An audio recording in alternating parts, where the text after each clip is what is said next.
नमस्कार। मध्य प्रदेश विधानसभा चुनाव को लेकर महत्वपूर्ण आंकड़े सामने आ चुके हैं और जिस कार से एमपी में बड़ा उलटफेर देखने को मिला है।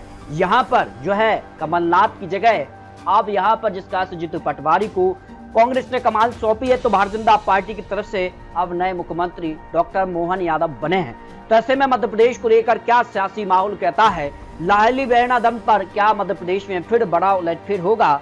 क्या 2028 में बिना दिग्विजयनाथ के क्या कांग्रेस कुछ बड़ा कर पाएगी?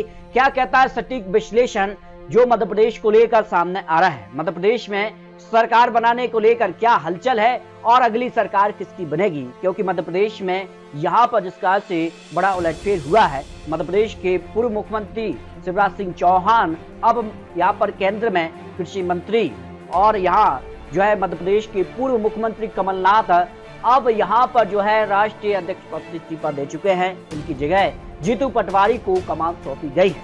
लेकिन मध्य प्रदेश में लाडली बहना योजना गेम चेंजर साबित हुई और मध्य प्रदेश में अब और 1250 रुपए महिलाओं को दिए जा रहे हैं। और यहाँ पर खबर है कि महिलाओं के लिए यहाँ पर जो है अब राशि बढ़ने जा रही है और अंत में क्या चुनाव तक 3000 रुपए जो देने का वादा है वो पूरा होगा, ये भी काफी महत्वपूर्ण हो जाता है।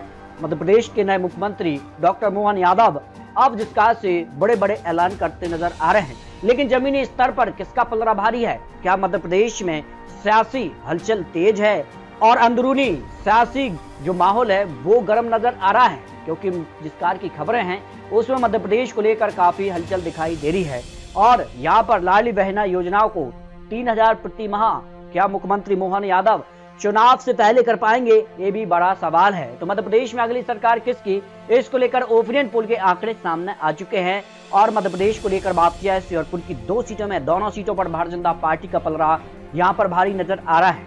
मुरैना की 5 सीटों में से यहाँ पर 3 सीटों पर भारतीय जनता पार्टी और 2 सीटों पर कांग्रेस पार्टी का पलड़ा यहाँ पर भारी नजर आ रहा है। भिंड की 5 सीटों को लेकर बात किया, भारतीय जनता पार्टी 4 सीटें, कांग्रेस को 1 सीट पर जीत की संभावना हो सकती है। ग्वालियर की 6 सीटों का जो विश्लेषण है तो 4 सीटों पर भारतीय जनता पार्टी और 2 सीटों पर कांग्रेस पार्टी का पलड़ा भारी हो सकता है। दतिया की 3 सीटों में 2 सीटों पर भारतीय जनता पार्टी और 1 सीट पर कांग्रेस का पलड़ा भारी नजर आ सकता है। विधानसभा चुनाव को लेकर अगर आज चुनाव होते हैं तब ये तस्वीर बन सकती है। शिवपुर की 5 सीटों में 4 सीटों पर भारतीय जनता पार्टी और 1 सीट कांग्रेस के पक्ष में जाने की संभावना है। गुना की 4 सीटों में 2 सीट पर भारतीय जनता पार्टी और 2 सीटों पर कांग्रेस यहाँ पर कड़ी टक्कर दे सकती है, जो ओपिनियन पोल के आंकड़े सामने आ रहा है। अशोकनगर की 3 में से 2 पर भारतीय जनता पार्टी और 1 सीट पर कांग्रेस पार्टी की जीत की संभावना ओपिनियन पोल में नजर आ रही है।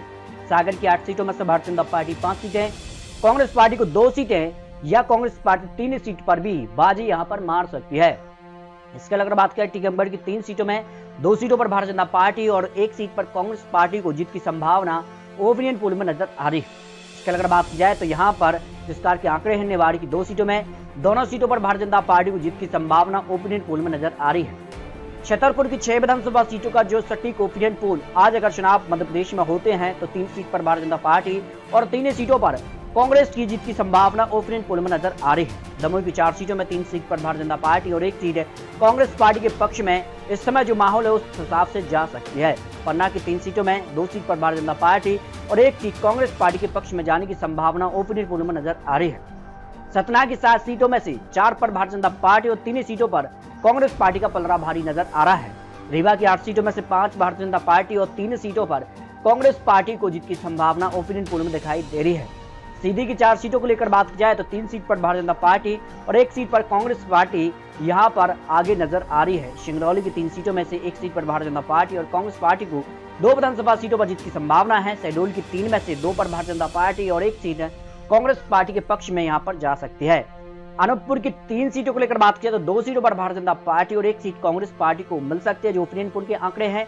उमरिया की 2 सीटों में से दोनों सीटों पर भारतीय जनता पार्टी यहाँ पर जीत की तरफ दिखाई दे रही है। और कटनी की 4 सीटों में से 3 पर भारतीय जनता पार्टी और 1 सीट कांग्रेस पार्टी के पक्ष में यहाँ पर जा सकती है।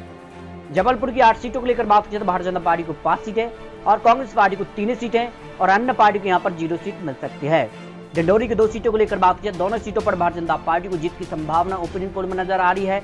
मंडला की 3 सीटों को लेकर बात की जाए तो भारतीय जनता पार्टी को 2 सीटें, 1 सीट कांग्रेस पार्टी और अन्य पार्टी को यहाँ पर 0 सीट की संभावना दिखाई दे रही है। बालाघाट की 6 सीटों को लेकर बात किया तो 3 सीटों पर भारतीय जनता पार्टी और 2 सीटों पर कांग्रेस पार्टी को जीत की संभावना ओपिनियन पोल में नजर आ रही है। सिवनी की 4 सीटों को लेकर बात की तो भारतीय जनता पार्टी को 3 सीटें और कांग्रेस पार्टी को 1 सीट पर जीत की संभावना नजर आ रही है।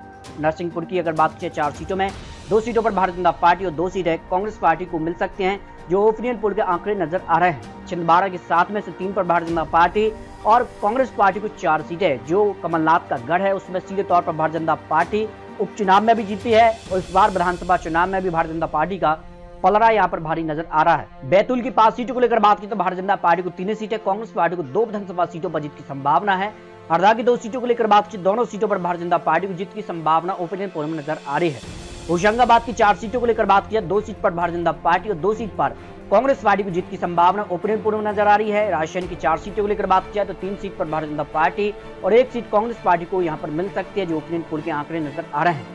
विदिशा की 5 सीटों में से 4 सीट पर भारतीय जनता पार्टी और 1 सीट कांग्रेस पार्टी के पक्ष में यहाँ पर जा सकती है, जो ओपिनियन पोल के आंकड़े हैं।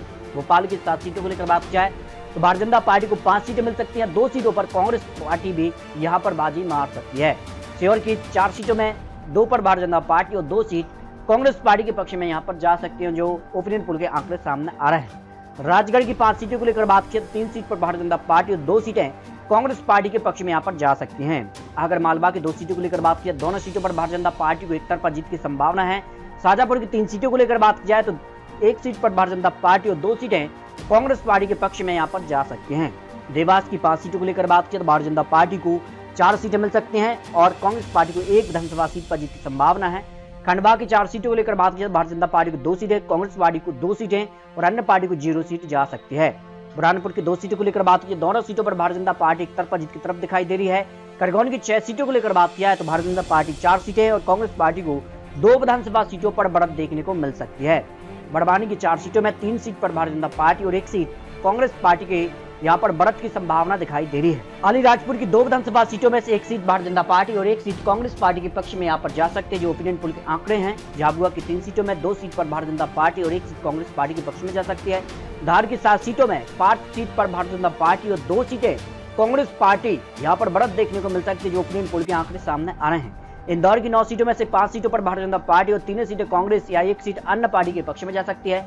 मंदसौर की 4 सीटों को लेकर बात की तो भारतीय जनता पार्टी को 3 सीटें, कांग्रेस पार्टी के पक्ष में 1 विधानसभा सीट यहां पर जा सकती है। नीमच की 3 सीटों को लेकर बात की, तीनों सीटों पर भारतीय जनता पार्टी को जीत की संभावना है। उज्जैन की 7 सीटों को लेकर बात की तो भारतीय जनता पार्टी को 5 सीटें और कांग्रेस पार्टी को 2 विधानसभा सीटों पर जीत की संभावना है। रतलाम की 5 सीटों में भारतीय जनता पार्टी को 3 सीटें, कांग्रेस पार्टी को यहाँ पर 2 सीटें मिल सकती हैं। तो इस तरह से मध्य प्रदेश विधानसभा चुनाव को लेकर जिस प्रकार का माहौल है, और आज अगर चुनाव हो जाते मध्य प्रदेश में तो भारतीय जनता पार्टी एक बार फिर से पूर्ण बहुमत सरकार मध्य प्रदेश में बनाने जा रही है और कांग्रेस पार्टी को यहाँ पर 76 सीटें, अन्य पार्टी को 2 सीटों पर जीत की संभावना दिखाई दे रही है। तो मध्य प्रदेश को लेकर चुनावी आंकड़े, चुनावी अनुमान आपको दिखाएं। क्या 2028 में कांग्रेस तख्ता पलट कर पाएगी? क्या कमलनाथ और दिग्विजय सिंह के अभाव में जीतू पटवारी क्या मध्य प्रदेश में कांग्रेस की वापसी करा पाएंगे? ये कई बड़े सवाल हैं, क्योंकि मध्य प्रदेश को लेकर जिस कारण से यहाँ पर जो है लाडली बहना योजना निरंतर जारी है और ये 3000 रुपए तक की यहाँ पर क्या इसको पहुंचाया जाएगा? अगर ऐसा होता तो मध्य प्रदेश में क्या फिर बीजेपी सरकार बनाने जा रही है? इसको लेकर अपने रख सकते हैं और लेटेस्ट और महत्वपूर्ण विश्लेषण के साथ फिर मिलते हैं। तब तक के लिए जय हिंद, जय भारत।